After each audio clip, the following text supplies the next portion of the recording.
Coming up on Fulton Today, a warning from law enforcement as criminals prey on the unsuspecting. We'll have a report.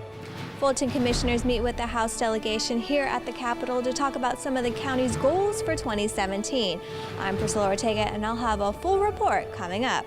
And they are officially members of Fulton's legal community. We'll show off the newest members of the bar. That and more starts right now on Fulton Today.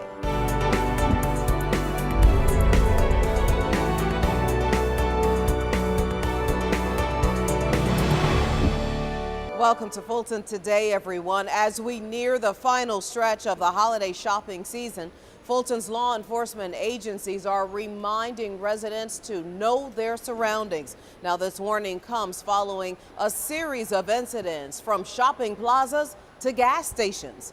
FGTV's Dante Carter joins us now with more on this story. Dante? Hi, Shania. Gas prices are down and residents across Fulton County are driving around to catch some of those great deals. But before you stop to refill your tank, you need to be on alert. And joining me with some very helpful tips is Officer Williams from the Fulton County Police Department. And Officer Williams, what should people be aware of as they're filling up their tank? Well, a lot of people, they're leaving their car doors unlocked and they're leaving valuable items inside of their vehicle in plain view. So what a lot of criminals are doing, they're approaching these vehicles and checking if the doors are unlocked. And if they are unlocked, criminals are going inside and taking whatever they want, sometimes including the vehicle, because a lot of citizens leave their car keys in the ignition. And another thing that they're doing is putting those presents and those gifts in their trunk. But with those presents out of sight, is it safe to assume that they may not be targets? Well, it's not safe to assume that because when they purchase the items, the criminals might follow them from the store. So it's always important to be aware of your surroundings at all times. So you say that they'll watch them from the store. What's a message that you can send home to many of our residents about when they're leaving stores? When they leave the store, they need to be aware of their surroundings at all times, even if they have to bring somebody with them that can help them be aware, be alert of what's going on around them. And we're going to segue a little bit because we also know that people have many of those items delivered to their homes. And when those presents get delivered, what should people do just to be safe?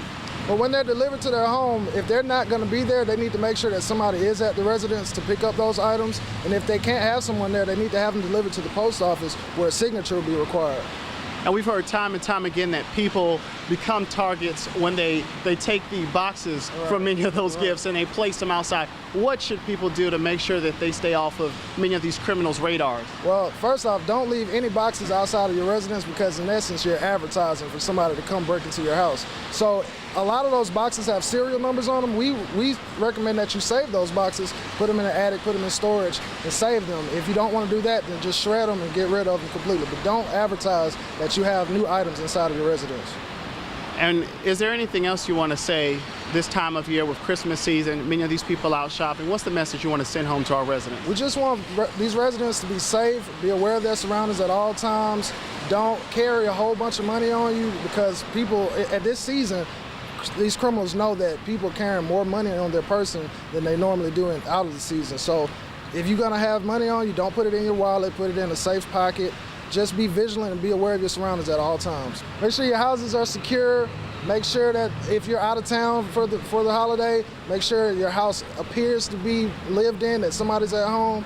Make sure that your house is well lit. When you go to certain places at night, make sure you park in a well lit area and just be aware of your surroundings. Wow. Officer Williams, thank you so much. Some very valuable information here. And for FGTV, I'm Dante Carter. Thank you very much, Dante. Fulton commissioners and top county staff meet with the Fulton County House delegation before the new session begins.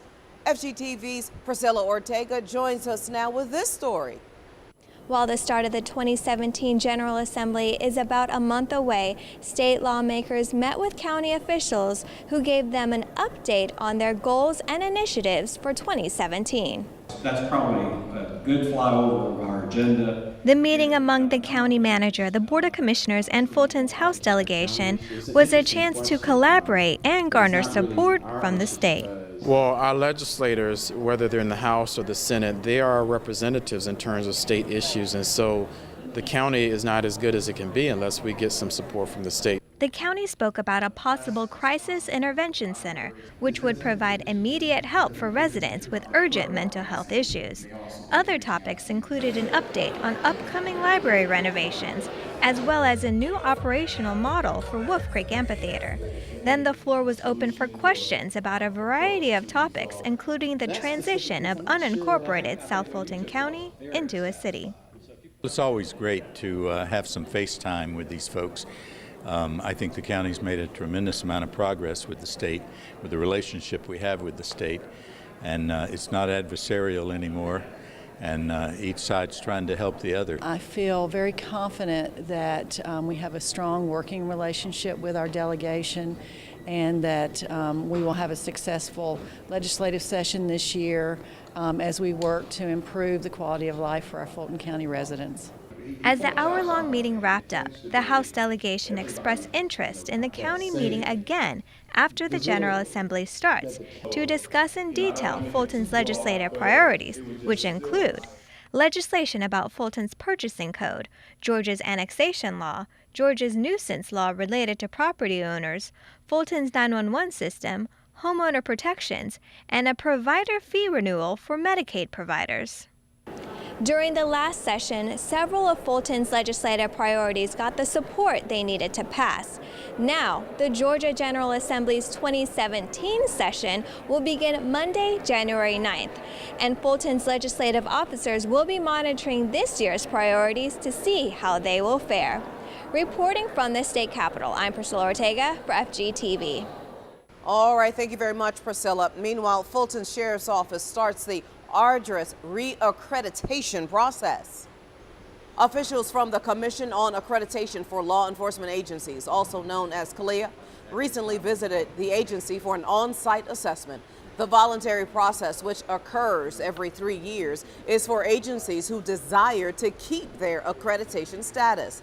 When an agency wants to become accredited, they sign a contract with CALEA, and they're given a standards manual, and there's certain standards that they have to follow. And once every 3 years, they send a team of assessors out to make sure that they're following the standards they're supposed to follow. I would say it's akin to hospital accreditation. Some hospitals are accredited, some aren't. I tell you that I would rather, if I was ill, I would rather go to a hospital that was accredited. The program requires agencies to comply with standards in 4 basic areas: policy and procedure, administration, operations, and support services. It's important to maintain accreditation because accreditation will help us with maintaining the highest standards of our operations. Now, assuming the reaccreditation assessment goes well, the official ruling will take place at a conference in Mobile, Alabama in March after a final interview with command staff. A new group of attorneys is ready for court now and also for any other legal proceeding. And the Constitution of the State of Georgia. That's because in a packed Assembly Hall, over 100 men and women were inducted into the State Bar of Georgia. During the ceremony, the new lawyers were encouraged to understand the importance of what it means to be an attorney. It really is a privilege and an honor to be a lawyer. I think lawyers are uniquely positioned to serve the underserved in our community. So I think, I have no doubt they'll be great lawyers. Fulton's Clerk of Superior Court, Kathleen Tina Robinson, presented the applicants, and Superior Court Chief Judge Gail Tucson administered the oath to the lawyers as families and friends looked on. So help me God. So help me God. Congratulations, you are now officially. The judge says she was excited the inductees shared this moment as a group instead of being sworn in individually. I think most bar admittees think that it'll be more special if it's individual, but this was just magnificent. We had over 100, I think about 117, who elected to do it this way. And for the graduates and their families, it was a journey worth taking. Been waiting for this moment for 3.5 years. Just really happy to be here today and glad I could do the mass swearing in ceremony because I think it makes the event a little bit more special, the moment a little bit more special, brings all the hard work to a conclusion. Today is a blessing, excitement, happy, long-awaited day. The ceremony was followed by a reception here in the atrium. And it's all cheer and merriment for another group who have turned their lives around. That's a wonderful thing to be with family during the holiday. And we are a family here at Hope Hall. Is that not right? Yeah. All right. The Superior Court of Fulton County held its annual Accountability Court Client Dinner for the graduates who endured months of intensive treatment, monitoring, and supervision. This is an opportunity for us to interact with our clients and our staff, and it gives us an opportunity to help our clients learn how to have a happy and sober holiday. The graduates and their families were treated to great food and donated gifts. Oftentimes, the clients in our program, they generally sometimes turn to drugs and alcohol, and so we want to teach them that you can have a wonderful holiday and you can enjoy your holiday with your families, and you don't have to use drugs and alcohol to do that. The Accountability Court program is held 4 times a year. It gives defendants a chance to get clean with the support as long as they stay committed to turning their lives around.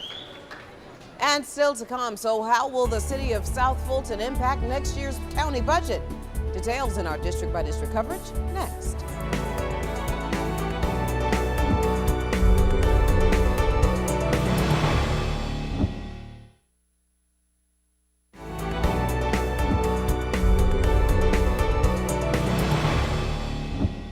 The 2017 budget dominates the conversation at a number of community engagement sessions all around the county. Here's this week's district by district coverage. We'll first begin with Chairman John Eves as he extends greetings to the final Atlanta Beltline quarterly briefing of the year. Held at the Fulton County Government Assembly Hall, the at-large commissioner expressed his appreciation for the work of the Beltline Board and pledged continued support in the new year. Fulton County has invested millions of dollars, well over $40 million over the past 10 years in terms of supporting the Beltline. So we are financially invested, and we certainly want to see our residents, our constituents benefit from it. The Atlanta Beltline Incorporated is the entity overseeing the planning and execution of the Atlanta Beltline vision. The ABI staff works closely with Fulton County government and the City of Atlanta and serves as the overall project management office for construction of the trails, transit, parks, and other key components. District 1 Commissioner Liz Hausman gives residents a chance to hear about the spending plan for next year. The vice chairman hosted a town hall style meeting at the East Roswell Library. The commissioner and finance officials laid out what the various budgets will look like in 2017 and explained the impact of the new city of South Fulton. I think our budget process has improved year after year, and this year I think that the format is easy for the public to understand. Finance officials explained that while there will be minimal impact to the county-wide services because of the new city, their county will have to create a few new divisions like security for certain county buildings. In District 4, the 2017 budget was also the topic of conversation at Commissioner Joan Garner's community engagement meeting. Held at the Harriet G. Darnell Senior Multipurpose Facility, residents also got information on the financial outlook for next year. $2 million of our budget will go towards transportation for seniors, as well as staffing issues for our senior centers across Fulton County. It's a matter of them not filling positions when a position is left vacant. It's taking too long to fill it. Each district commissioner is hosting a budget hearing in their district. And speaking of, District 5 Commissioner Marvin Arrington Jr. turned his regular series of quarterly meetings into a town hall for a discussion, yes, about the budget. But before they talk numbers, students from Mays High School performed to get everyone in the holiday spirit. Following the performance, residents who attended the District Dialogues Community Forum at Zoo Atlanta had their own set of concerns about the proposed fiscal plan. The T-SPOS dollars will create additional projects, transportation projects in the city of Atlanta. Fulton County does normally a very good job of allocating funds appropriately towards things. I think it's important to kind of focus on the justice system. Commissioner Arrington will continue his District Dialogue community meetings in 2017. Check out the District 5 website for details on the calendar. And finally, Commissioner Emma I. Darnell wraps up the series of community engagement sessions with her district town hall meeting at the Aviation Community Cultural Center. The public hearing gave residents a glimpse of the FY 2017 proposed budget that totals $916 million, including $656 million for the general fund.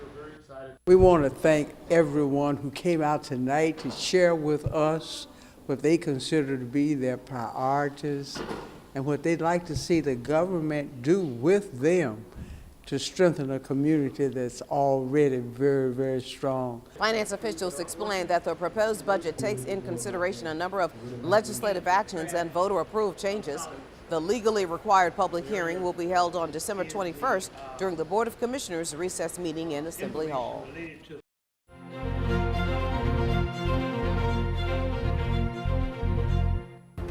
Now you can catch more of your commissioners at work all this week with the rebroadcast of the Board of Commissioners meeting right here on FGTV. And when we come back, how Fulton turned World AIDS Day into World AIDS Month. Stay with us.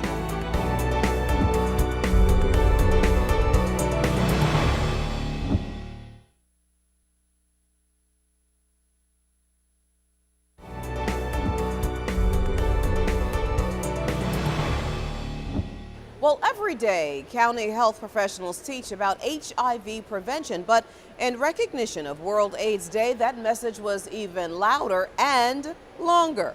FGTV's Lynn Vaughn explains. Taking a spin on the wheel of STD trivia was just one way people got involved in World AIDS Day. Anybody else name a STD that we can treat but not cure? Members of the Fulton Health Team work daily to bring awareness to HIV/AIDS with prevention education, free testing, and resources for those who live with the disease. On World AIDS Day, those services were in the spotlight. Whatever we can do to get the word out, whether it's through this one commemorative day or it's what we do throughout the week, is that we encourage people to get tested, know their status. Again, it's a 365-day process to ensure that people understand the importance of HIV. About 80 million people worldwide recognize World AIDS Day by remembering those who have died, by supporting those who are living with the illness, and by continuing to work to reduce the stigma associated with the disease. I came out here to be informed. I came out here because I've been living with HIV since 2006, and I was invited to to come here, and when I heard about it, I just knew that the information is never too late to get. The Georgia Department of Public Health HIV Surveillance Summary shows the severity of the HIV epidemic. 66% of those living with the infection in Georgia live in the Atlanta metro. About 16,000 live in Fulton County. Whether it's prevention or treatment, HIV resources, including free testing, are available all year round. Reporting for FGTV, I'm Lynn Vaughn. Thank you very much, Lynn. Meanwhile, the Behavioral Health Department is making some service improvements in order to better serve residents. Health officials gathered with stakeholders for a planning meeting at the Government Center to discuss how best to help more underserved residents. As the department transitions into a new behavioral health model, staff is seeking feedback from behavioral health providers within the community. I feel that from today's meeting we were able to obtain some good feedback from the providers in the community, feedback that will assist us in developing a request for proposal so that we can establish a new model for behavioral health that's sustainable and that engages multiple providers in this process. The behavioral health team hopes to increase coordination with jails, homeless, and housing programs, as well as schools, in order to reach more people. The county contracted with the business management firm Ernst & Young to work on the new model of services. Now, this new plan is expected to be in place in mid-2017. Fulton's team, who helps victims of human trafficking, have found a new way to also help them address health issues. In partnership with the Fulton DeKalb Hospital Authority, the county's Youth Spark organization hosted a health fair at juvenile court. Clients and visitors were taught everything from alcohol abuse dangers to meditation techniques. The Live Life Well health event also featured a fresh food market where residents learned how to read food labels and received cooking tips. Visitors also had their blood pressure screened and learned about sexually transmitted infections. It's not just about testing. We think it's very important that we create hands-on health activities so that kids have a fun time doing it, but they take away a good meaning of how important health really is. Now, based at Juvenile Court, Youth Spark is a nonprofit organization working to reduce child sex trafficking, and they help families through the court process. And when Fulton Today returns, how you can help to create a happy holiday season for daughters whose dads are incarcerated. Stay with us.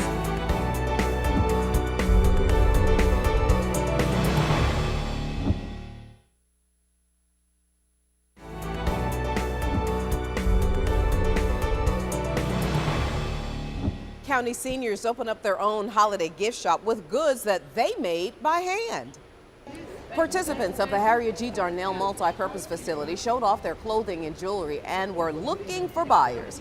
The annual holiday gift shop also featured numerous crocheted hats, scarves, blankets, leggings, and gloves. The items were all made by seniors who take part in the center's crochet class. It makes me feel good to see them do items, and we put them on display and people come in and talk about how good it looks. Looks good indeed. Now, the instructor says the class helps seniors relax, and it also helps with joint pain from arthritis. And the classes are open for seniors of all skill types. The holiday shop is just for fun. And finally, if you've been looking for a way to give back this holiday season, we have an idea for you. You can donate a doll for a daughter of a man who is incarcerated at the Fulton County Jail. The annual Dads, Daughters, and Dolls donation drive is underway, and the push is on to collect even more dolls than the 800 that were collected last year. The inmates, when we do this, and I think we've done this now 2 years running, are very receptive. In some cases, they're emotionally moved by this because they had no idea that something like this could be done and be done in their name so that they could maintain these relationships that they have with their children. Commissioner Marvin Arrington Jr. and the Sheriff's Office are partnering for the event to help bring cheer to little girls who need extra love this holiday. The children are why we do a lot of what we do, because we don't want to see them hurt any more than they have been. We want to try to help people restore relationships that they should have, father and daughter wise. The collection bins for the dolls are located at the Oak Hill Child, Adolescent, and Family Center, the Government Center downtown, the South Fulton Annex in College Park, and the Government Center on Fulton Industrial Boulevard. The event concludes with a gift wrapping party at Sweet Food Lounge December 19th from 5 to 11 p.m. You can visit FultonCommission5.com to get additional details. And before we go, our reminder that we'd like to connect with you online. Check us out anytime on Facebook, Twitter, Instagram, and our YouTube channel. Well, that does it for this edition of Fulton Today. Thank you so much for watching. Join us each week for news around and about Fulton County.